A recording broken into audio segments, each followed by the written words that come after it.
Bid'ah, yaitu melakukan kreasi ibadah yang tidak pernah diajarkan oleh Nabi Shallallahu Alaihi Wasallam. Hati-hati dengan perbuatan-perbuatan yang baru, yang tidak ada panduannya, tidak ada tuntunannya. Baru artinya tidak saya contohkan, tidak ada juga dalam Khulafaur Rasyidin. Yang nggak lakukan Nabi nggak pernah ngaji pakai mic, bid'ah dong.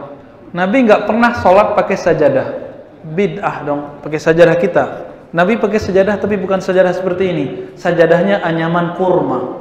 Oleh karenanya terkadang kita harus menjelaskan orang yang sok jadi ustaz padahal bukan apa ustaz. Apa kata Imam Ibnu Rajab rahimahullahu taala?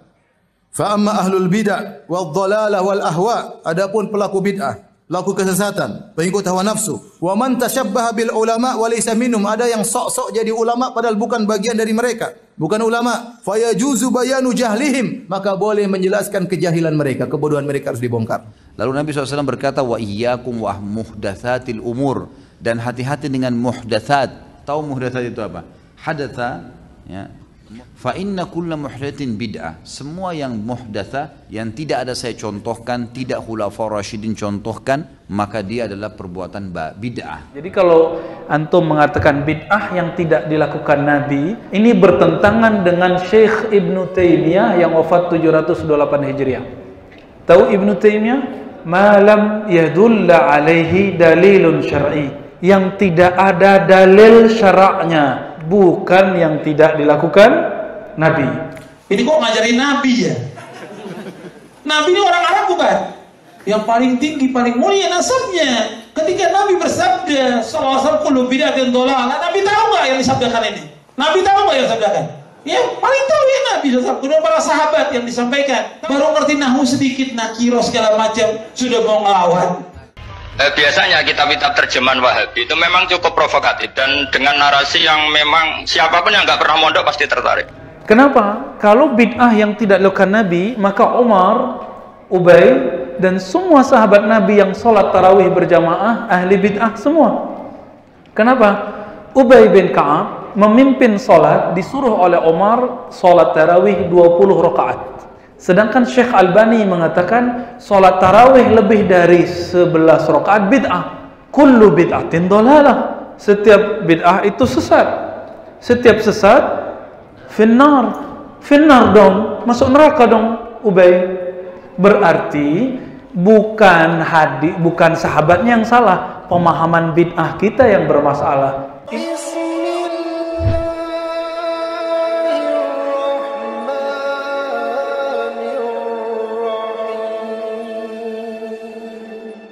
Ustadz, apa itu dikit-dikit mudah orang membid'ahkan? Maksudnya apa ini?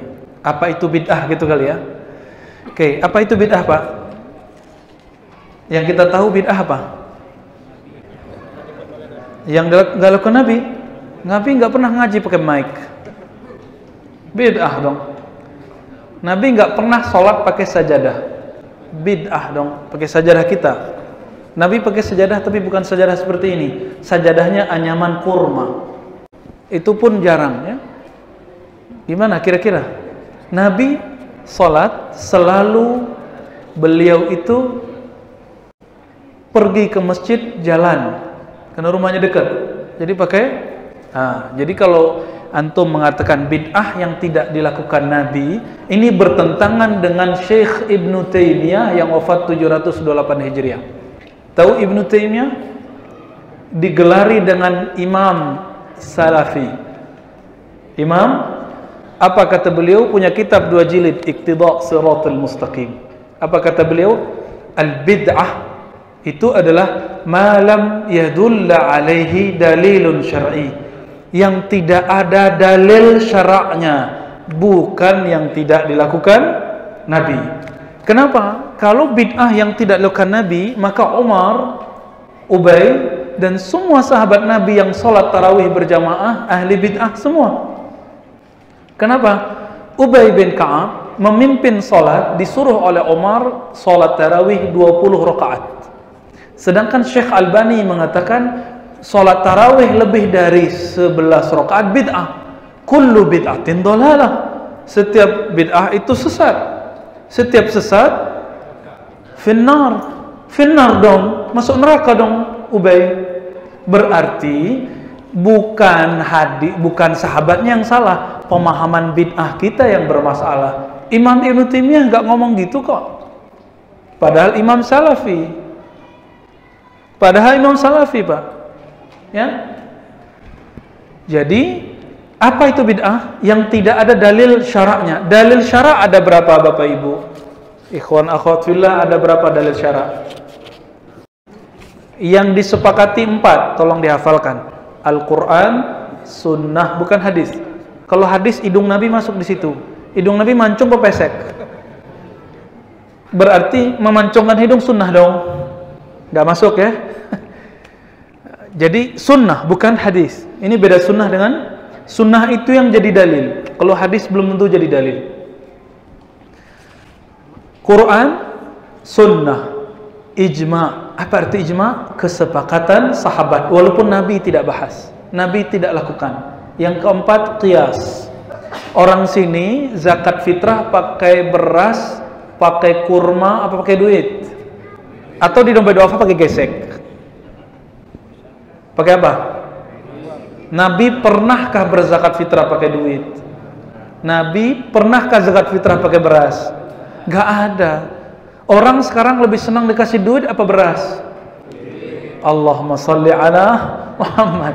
Berarti yang dimaksud zakat fitrah itu zakat yang dibutuhkan orang hari Idul Fitri. Apa yang dibutuhkan orang? Duit sekarang. Maka zakat fitrah kami katakan lebih afdal pakai fulus hari ini, bukan pakai beras. Karena Nabi nggak pernah zakat fitrah pakai beras. Nabi mengatakan farada Rasulullah, Ibnu Umar ya, farada Rasulullah SAW zakat al-fitr, di riwayat lain sadaqat al-fitr sa'an tamri atau sa'an syair. Nabi mewajibkan zakat fitrah 1 sa' tamar kurma atau 1 sa' syair gandum. Nggak ada beras di situ, nggak ada rupiah di situ, apalagi gesek ya. Ini lembaga zakat bid'ah semua nih. Bazda, dompet duafa, rumah zakat, ahli bid'ah semua. Kenapa? Menerima transfer rekening. Nabi nggak pernah ya. Nah, ini Pak, Imam Abu Hanifah dianggap sesat di zamannya karena mengatakan boleh zakat menggunakan senilai dengan kurma. Dianggap najis oleh Imam Muhammad bin Zaid. Sama-sama imam, tapi mereka saling ejek karena info yang mereka terima salah. Kalau mereka tahu Abu Hanifah, mereka nggak akan bilang gitu. Di saat Abu Hanifah wafat, apa kata Muhammad bin Zaid? Taharatil ardu najasataha. Bumi telah mensucikan najisnya. Ini sudah pernah kita bahas di tempat lain ya. Dianggap najis tuh Abu Hanifah karena salah info. Bukan berarti Muhammad bin Zaid bodoh, enggak, salah info aja. Oke, jadi saya husnuzon, jangan-jangan ustadz-ustadz kita yang saling tahzir mentahzir salah info ya. Siapa tahu. Jadi bid'ah itu bukan yang tidak dilakukan Nabi, tapi yang tidak ada dalilnya. Nabi tidak lakukan, ada dalilnya, kita amalkan gitu. Apalagi ada yang diperdebatkan, ada maslahat. Contoh BPJS, Nabi pakai BPJS ngapa? Haram nggak? Wajib sekarang pakai BPJS Pak. Tahun 2020 antum nggak pakai BPJS, nggak bisa buat paspor, nggak bisa buat SIM, ya, nggak bisa jadi warga negara kita. BPJS. Kan ada yang bilang riba, no, bukan ya. BPJS itu maslahatnya lebih tinggi. Dulu orang sakit, mati sakit.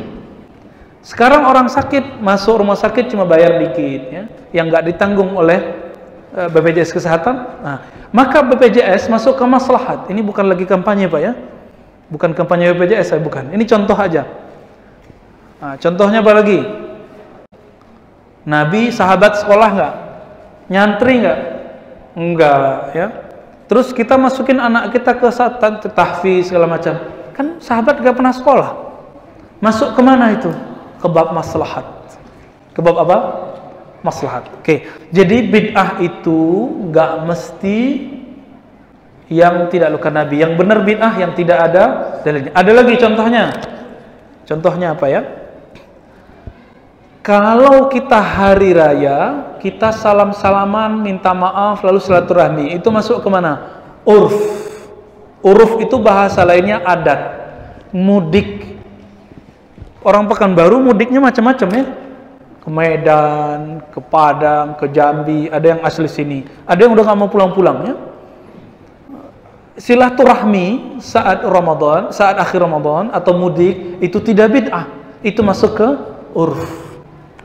Gitu ya. Kayak ini contoh cepatnya aja.